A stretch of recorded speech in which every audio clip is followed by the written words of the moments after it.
In this lecture, we're going to talk about how to practice leadership consistently to strengthen your integrity. In the last lecture, we learned about striving for the best by being truthful and honest.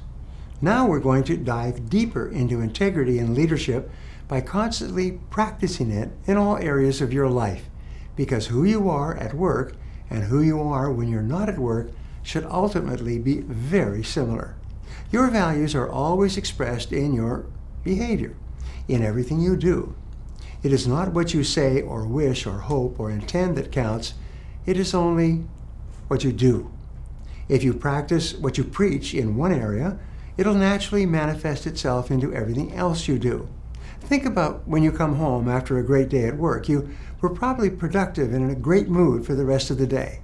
There are three primary areas of your life where you can practice in leadership and demonstrate your integrity in your everyday actions. These are the three areas of greatest temptation and also the areas of greatest opportunity. The first area is your relationships with your family and your friends. Being true to yourself means living in truth with each person in your life. It means refusing to say something that you don't honestly feel or do something that you don't believe is right. In your professional life, you should be honest if something is not working out with your team. Living in truth with other people means that you refuse to stay in any situation where you feel unhappy because of the personality or behavior of another person. You refuse to tolerate it. You refuse to compromise your ethics for anything.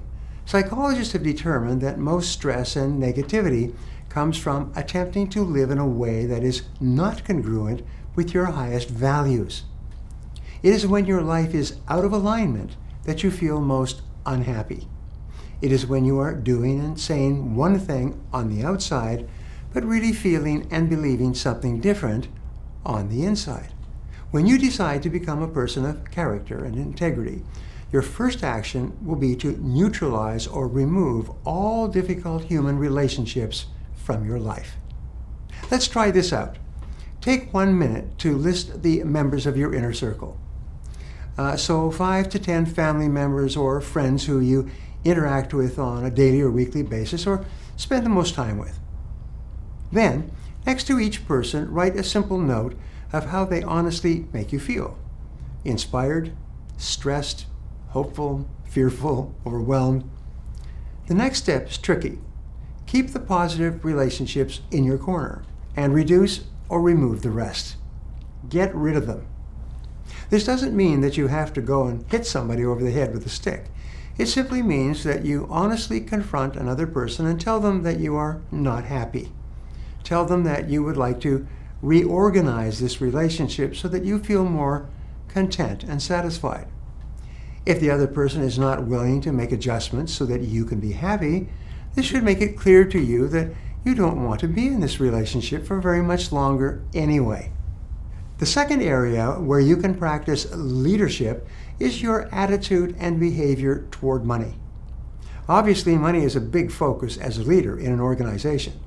In business, you should strive to be fair in what you and your team is spending and being paid, and not compromise on your worth.